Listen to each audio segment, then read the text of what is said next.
Hi friends, మీరు చూస్తున్నారు let's learn English YouTube channel with Prasan sir. నా ఛానల్ని సబ్స్క్రైబ్ చేయని వాళ్ళు కింద ఉన్నటువంటి red colour subscribe button click చేసి పక్కన ఉన్నటువంటి బెల్ ఐకాన్ క్లిక్ చేసి నేను అందించేటువంటి లేటెస్ట్ అప్డేట్ని మీరు అప్పటికప్పుడు పొందగలరు. You are watching Let's Learn English with Prasan Sir YouTube channel. Okay, today we will discuss about the generations of computers and generations of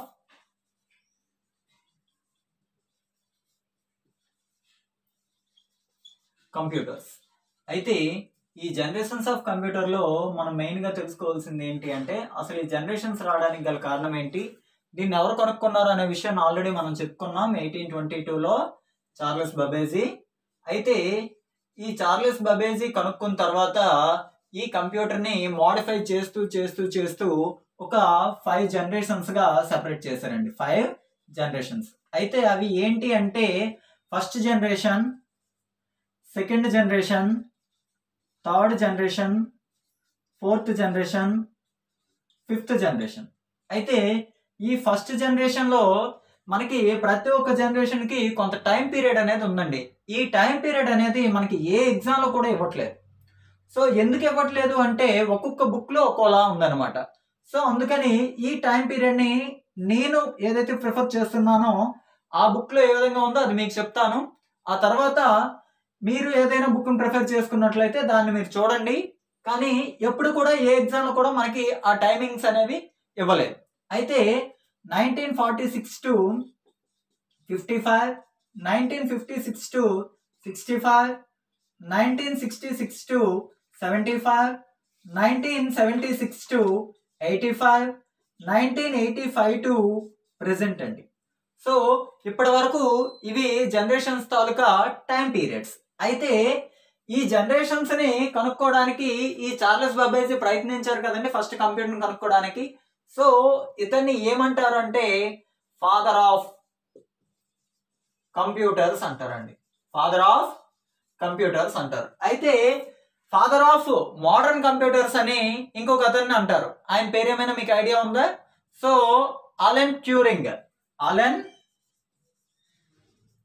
Turing ఇతన్ని ఫాదర్ ఆఫ్ మోడర్న్ కంప్యూటర్స్ అని అంటారండి. Father of modern computers అని అంటారు. Okay.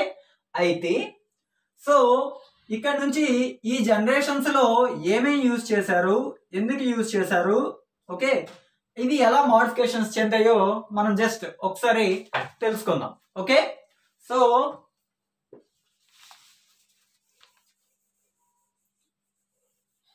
ఇక్కడ నేను చెప్పే points just ఇలా మీరు కూడా టేబుల్లో రాసుకోండి, సింపుల్ గా మీకు అర్థమైపోతుంది. First generation, generation time period, next component, example, ఇవేనండి ఇక్కడ ఇంపార్టెంట్. సో ఇవి మాత్రమే important. So first generation time period వచ్చేసి 1946 to 55, కాంపోనెంట్ వచ్చేసి వాక్యూమ్ ట్యూబ్స్ అండి. Vacuum tubes. ఈ వాక్యూమ్ ట్యూబ్స్ యూజ్ చేయడం ద్వారా అవి చాలా పెద్దగా కనిపించాయి. ఆ పెద్దగా కనిపించడం ద్వారా మనకి ఏంటి అంటే ఒక రూమ్ 2-3 రూముల కంటే చాలా పెద్దగా ఉండేది అన్నమాట. బెడ్రూమ్స్ కంటే కూడా చాలా పెద్ద. ఓకే. అండ్ నెక్స్ట్ ఇవి ఎక్కువ ఏసీ, ఎక్కువ హీట్ ని రిలీజ్ చేసేవి. ఆ హీట్ ని తగ్గించడం కోసం ఏసీసీని యూజ్ చేశారండి. ఎప్పటికి కూడా కంప్యూటర్ యూజ్ చేసేటప్పుడు ఖచ్చితంగా ఏసీని యూజ్ చేస్తున్నారు. ఎక్కువ కంప్యూటర్లు అయితే 1, 2 అయితే పర్లేదు, ఎక్కువ కంప్యూటర్లు యూజ్ చేస్తే ఖచ్చితంగా ఏసీని వాడుతున్నారు. దీనికి ఎగ్జాంపుల్ ఏంటి అంటే ఇనాక్, ఈఎన్ఐఏసి. ఇనాక్ అంటే ఏంటి అంటే electronic numeric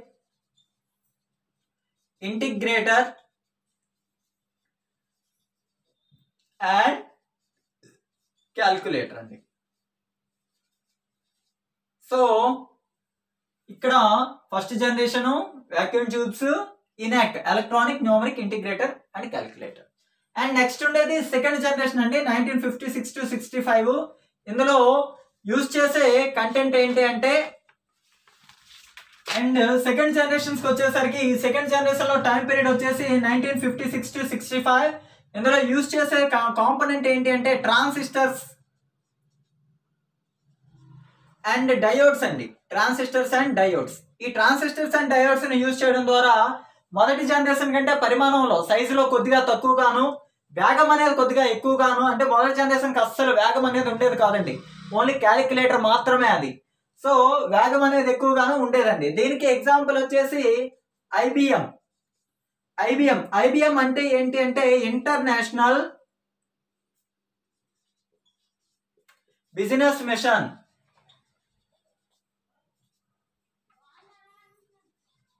international business machine IBM అంటారండి. And next third generation. ఈ థర్డ్ జనరేషన్ వచ్చేసరికి 1966 to 75 అండి. దీనిలో యూజ్ చేసే కాంపోనెంట్ ఏంటి అంటే ఐసీస్ అంటారండి. ఐసీస్ అంటే ఇంటిగ్రేటెడ్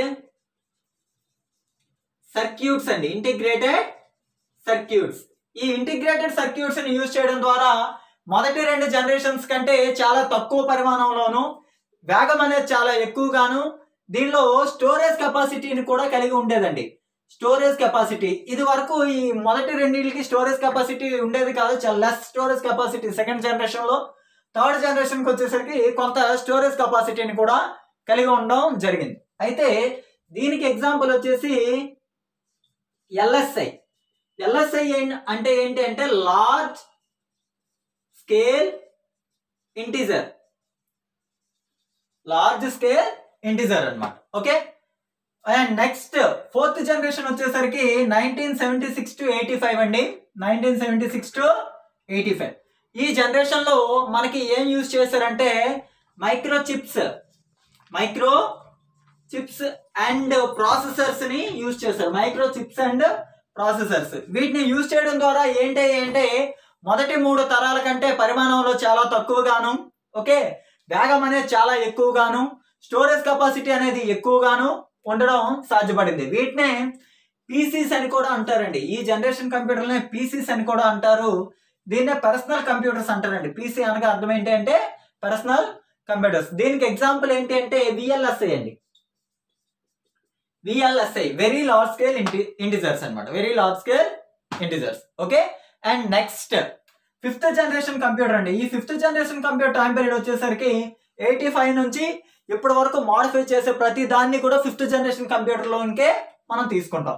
అయితే ఈ 5th జనరేషన్ కంప్యూటర్ లో మనకి ఏం యూజ్ చేశారంటే SVLSI చిప్స్ అండి. ఈ SVLSI చిప్స్ అంటే ఏంటి అంటే super very large scale integers ని యూజ్ చేశారు. వీటిని యూజ్ చేయడం ద్వారా ఈ పరిమాణంలో కొద్దిగా తక్కువగాను, వేగం అనేది చాలా చాలా చాలా ఎక్కువగా ఉండేదండి. వీటికి example super computers and servers. Okay.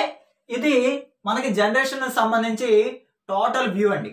So ఈ జనరేషన్ లో మనకి ఎన్ని జనరేషన్స్ ఉంటాయి? 5 జనరేషన్స్ ఉంటాయి. ఈ 5 జనరేషన్ లో first generation, second, third, fourth, 5th generation ఇలాగా డివైడ్ అయి ఉంటుంది. ఫస్ట్ జనరేషన్ 1946 నుంచి 55 వరకు. ఈ టైం పీరియడ్స్ అనేవి అంత ఇంపార్టెంట్ కాదండి. ఓన్లీ అంటే మన ఎగ్జామ్ ఆఫ్ వ్యూలో ఇంపార్టెంట్ కాదు, డిగ్రీ కానీ ఏవి కానీ రాస్తే వాళ్ళకి ఇవి important. Okay.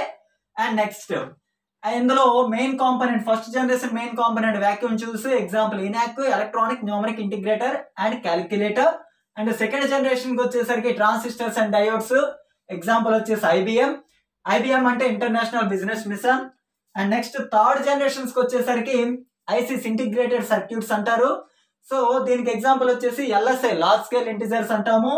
And 4th generation కి వచ్చేసరికి మైక్రో చిప్స్ అండ్ ప్రాసెసర్స్ అండి. సో దీనికి example VLSI very large scale integers అంటాము. దీనికి ఇంకో పేరేంటి అంటే పీసీస్ అని కూడా 4th జనరేషన్ కంప్యూటర్లు అంటాం. అంటే ప్రస్తుతం మనం వాడుతున్న కంప్యూటర్లు అన్ని కూడా 4th జనరేషన్ కంప్యూటర్సే. సో మరి 5th జనరేషన్ ఎందుకు సార్ అన్నారు అంటే ఈ 5th జనరేషన్ కంప్యూటర్స్ అన్ని కూడా సూపర్ కంప్యూటర్స్ అండి. ఈ సూపర్ కంప్యూటర్స్ కోసం మనం లెసన్ వేరేగా చెప్పుకుందాం. మన ఇండియాలో మొట్టమొదటి సూపర్ కంప్యూటర్ ని యూజ్ చేసేది ఏది అంటే పరం కంప్యూటర్స్ అన్నమాట. ఓకే. దానికోసం మళ్ళీ సెపరేట్ గా మనం లెసన్ చెప్పుకుందాం. ఓకే.